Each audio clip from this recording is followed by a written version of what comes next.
নমস্কার। তো চলুন সবাইকে আমার চ্যানেলে ওয়েলকাম। আজকে আমি আলোচনা করব লেটেস্ট মার্কেট কন্ডিশনে এখন যা মার্কেট কন্ডিশন চলছে এই মুহূর্তে আমাদের যারা আমরা রিটেল ইনভেস্টর রয়েছি আমাদের কিভাবে ইনভেস্ট করা উচিত, মানে কি করা উচিত আর কি। দেখুন, কালকে মোটামুটি গতকাল ইউএসএ ইরানের একটা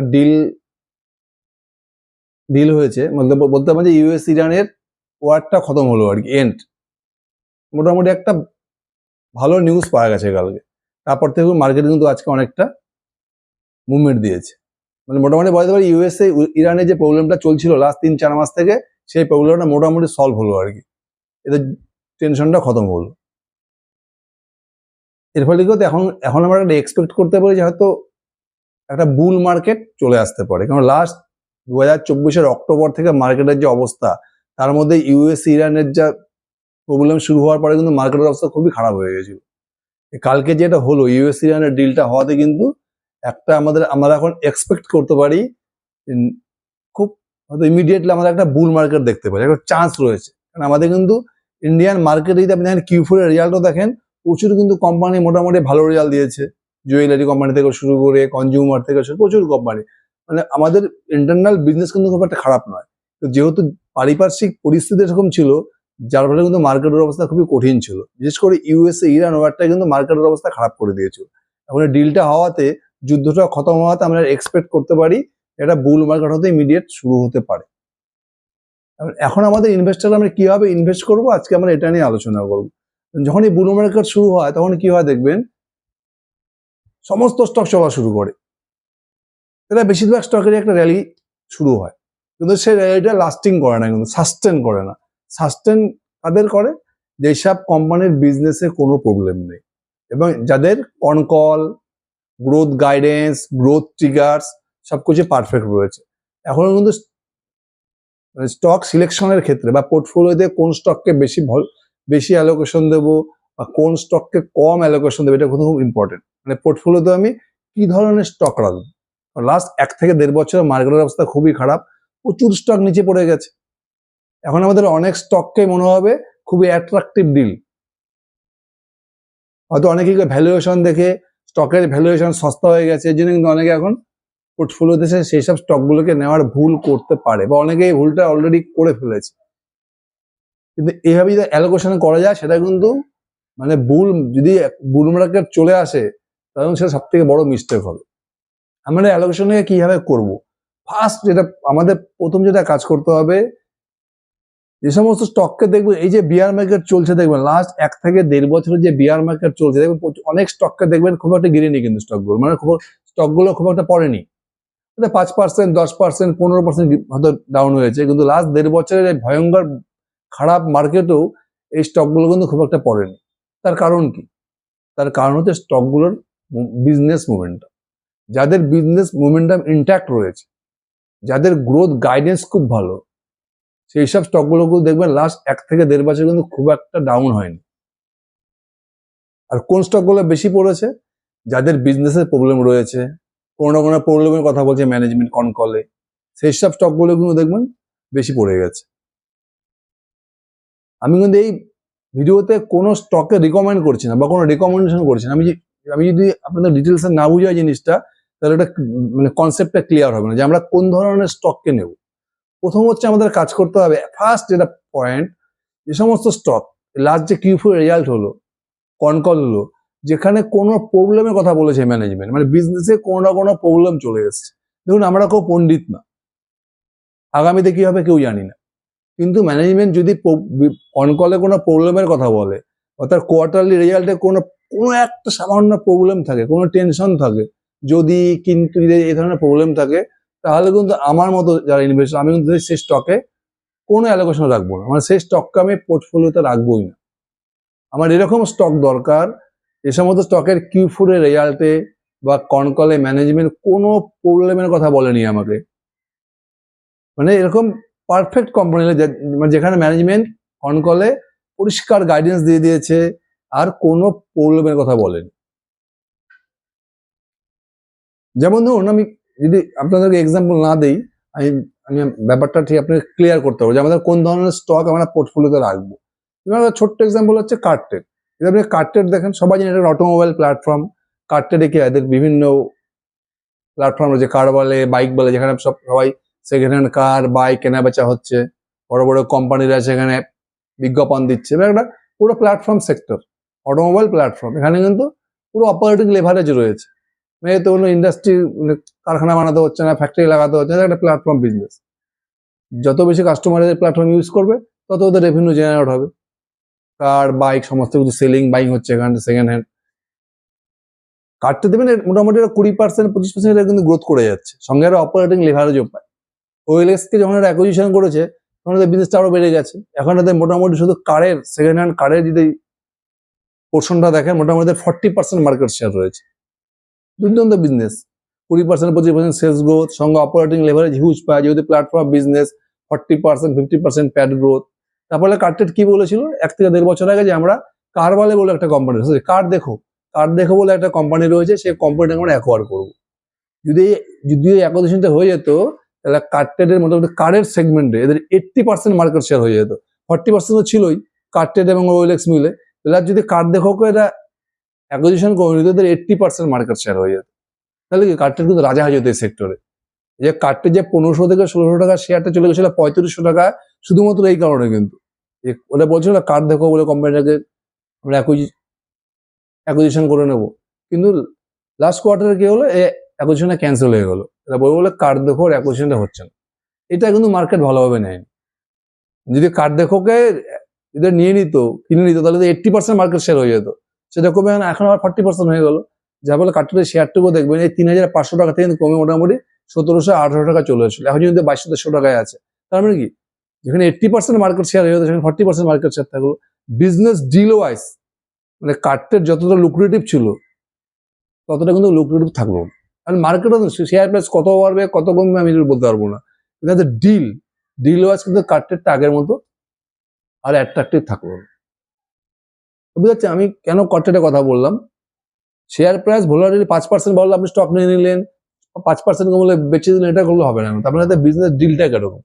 আমার কাছে কিন্তু কার্টেডের ডিলটা অতটা এখন অ্যাট্রাকটিভ লাগছে না, যেহেতু কার দেখো অ্যাকুইজিশনটা হলো না। এভাবে আপনাদেরকে বুঝতে হবে।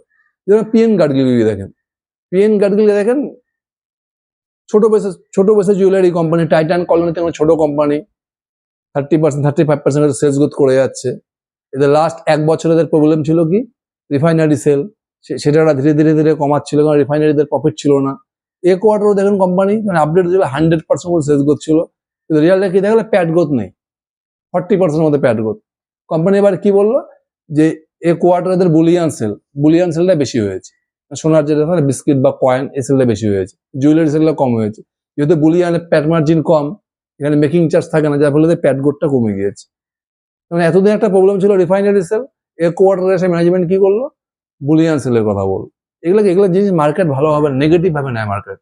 প্লাস কোম্পানি যদি আপনি গাইডেন্সও দেখেন, মোটামুটি 23%, 24%, 25% গাইডেন্স দেয় কোম্পানি। এত ছোট বেসের কোম্পানি, 8 থেকে 9,000 কোটি টাকা মার্কেট ক্যাপ।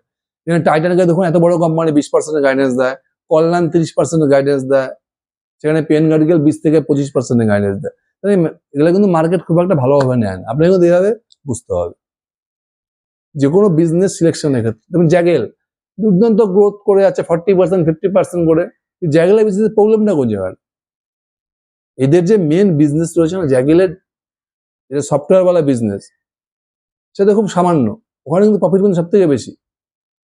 জ্যাগেলের সফটওয়্যার নিয়ে নাও, সাবস্ক্রিপশন ফি পাবে জ্যাগেলের। এই বিজনেসটা এত ছোট, এটা সব থেকে বেস্ট বিজনেস জ্যাগেলের, কিন্তু বিজনেসের পার্টটা খুব ছোট। জ্যাগেলের যেটা মেন বিজনেস যে রয়েছে না, যে এরা যে গিফট ভাউচার সেল করে, জ্যাগেল প্রোপেল পয়েন্টস, যে গিফট ভাউচার গুলো কোম্পানির এমপ্লয়ীদের দিচ্ছে এরা, যে এখানে কি হচ্ছে এদের যা প্রফিট করছে না তার পিছনে বেশিরভাগটা চলে যাচ্ছে কাস্টমারদের পিছনে, ডিসকাউন্ট দিচ্ছে, ডিসকাউন্টিং এ এদের পুরো খরচা হয়ে যাচ্ছে। যা কামাচ্ছে তার বেশিরভাগটা দিতে হচ্ছে এদের কাস্টমারকে ডিসকাউন্ট। মানে কাস্টমার অ্যাকুইজিশন কস্ট এত হয়ে যাচ্ছে, যার ফলে প্রফিট মার্জিনটা না এই বিজনেসটাতে একদম কমে যাচ্ছে।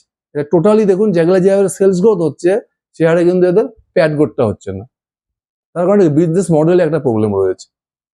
এইভাবে আপনাকে কিন্তু কোম্পানিকে বুঝতে হবে। আপনাদেরকে এরকম কোম্পানির স্টক সিলেকশন করতে হবে যেখানে কোম্পানি কোনো বিজনেসের কোনো প্রবলেমের কথা বলছে না। প্রতিটা সেক্টর আপনি দেখুন, আপনি তো জুয়েলারি সেক্টরে দেখুন, স্কাই গোল্ডকে দেখুন, দুর্দান্ত গাইডেন্স। শান্তি গোল্ডকে দেখুন, দুর্দান্ত গাইডেন্স। যে কোনো সেক্টরে যান, এফএমসিজিতে যান, মনোরমা ইন্ডাস্ট্রিজ, ভিন্টেজ কফি, কোনো প্রবলেম নেই।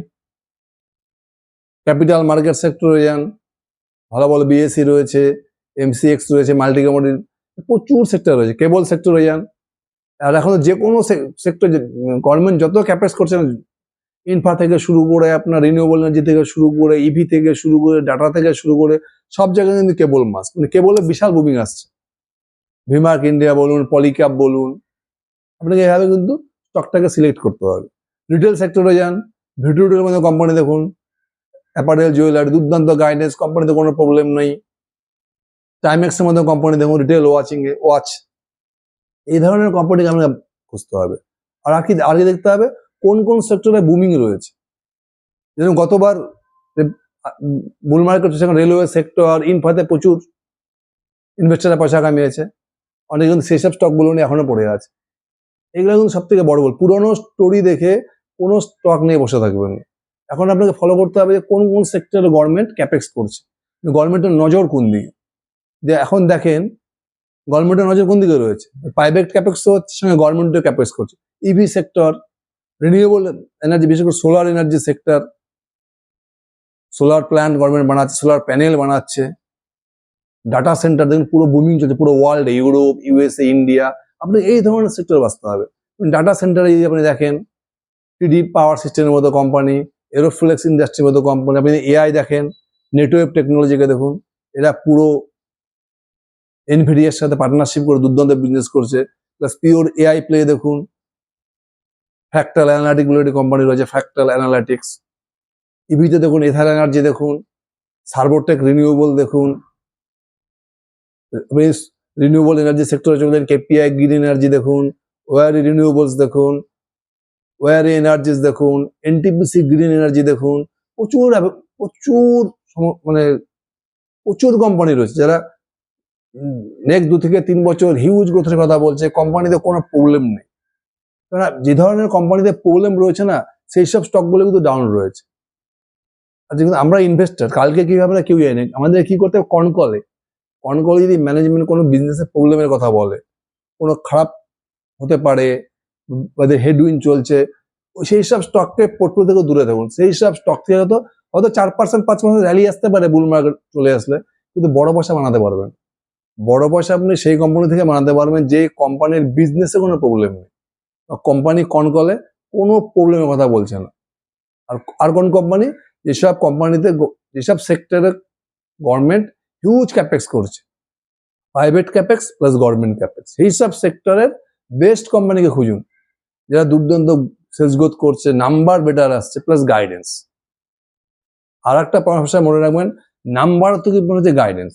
Q4 যে নাম্বারটা এসছে না, সেই অনুযায়ী কিন্তু মার্কেট অলরেডি স্টকটাকে রিওয়ার্ড করে দেয়। Q3 তে কোম্পানি যে গাইডেন্স দেবে, সেই অনুযায়ী মার্কেট স্টকটাকে রিওয়ার্ড করবে। Q4 রেজাল্টটা কিন্তু, Q4 যে রেজাল্টটা আসছে তার কিন্তু রিওয়ার্ড অলরেডি স্টকটা পেয়ে যায়। এবার Q4 কোম্পানি কি গাইডেন্স দেবে, Q4 নাম্বার না, Q4 কোম্পানি কি গাইডেন্স দিয়েছে তার উপরে কিন্তু স্টকটা চলবে। স্টক সিলেকশনের ক্ষেত্রে কিন্তু নাম্বারের থেকে ইম্পর্টেন্ট আপনি গাইডেন্স, কনকলটা আপনাকে পড়তে হবে যে কোম্পানি গাইডেন্স কে দিচ্ছে। মার্কেট কিন্তু সবসময় গাইডেন্সকে ফলো করে। তার মানে এরকম স্টক আপনাকে পোর্টফোলিও দিতে হবে। এক হচ্ছে বিজনেসে কোনো প্রবলেম নেই, কোম্পানি কনকলে কোনো প্রবলেমের কথা বলছে না, সেক্টর দুর্দান্ত চলছে, হেড সেক্টরে টেলউইন চলছে, আর প্লাস কোম্পানির গাইডেন্স নিয়ে খুব পারফেক্ট। নেক্সট 2 বছর 3 বছরের গাইডেন্স দুর্দান্ত দিচ্ছে। ভিডিওটিলকে দেখুন, নেক্সট 5 ইয়ার্সের গাইডেন্স দিয়ে দিচ্ছে কোম্পানি। মনোরমা ইন্ডাস্ট্রিজ দেখুন, নেক্সট 5 ইয়ার্সের গাইডেন্স দেওয়া আছে। স্কাই গোল্ডকে দেখুন, প্রচুর কোম্পানির খবর রয়েছে। এরোফ্লেক্স ইন্ডাস্ট্রি দুর্দান্ত ডিমান্ডের কথা বলছে। টিডি পাওয়ার সিস্টেম, এথার এনার্জি, এরকম প্রচুর কোম্পানি রয়েছে। প্রতিটা সেক্টর ধরে ধরে, কে বলে ভিমার্ক ইন্ডিয়া দেখুন, পলিক্যাপ দেখুন, প্রত্যেকে আপনাকে প্রতিটা সেক্টরে যেসব কোম্পানি নেক্সট 2 বছর 3 বছর পরিষ্কার গাইডেন্স দিচ্ছে যে গ্রোথে কোনো সমস্যা নেই, প্রচুর ডিমান্ড রয়েছে, সেই সব কোম্পানিগুলোকে পোর্টফোলিওতে ভরুন। ভ্যালুয়েশন দেখবেন না, কোন স্টকের পি সস্তা আছে নিয়ে নিলাম, ভ্যালুয়েশন ম্যাটার করবে না, গ্রোথ ম্যাটার করবে। যেসব স্টকগুলো দেখুন না সস্তায় পড়ে আছে, ভ্যালুয়েশন আপনাকে খুব অ্যাট্রাকটিভ মনে হচ্ছে, সেই সব স্টকে কিন্তু বিজনেসের স্ট্রাকচারাল কোনো না কোনো প্রবলেম রয়েছে।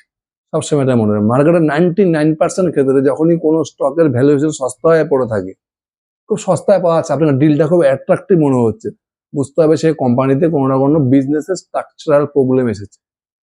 মার্কেট শিওর না, যদি মার্কেট কোনো কোম্পানির গ্রোথ নিয়ে শিওর না থাকে তখনই কিন্তু মার্কেট সেই স্টকটাকে রিওয়ার্ড করে না, তখন সেই স্টকগুলো সস্তায় পাওয়া যায়।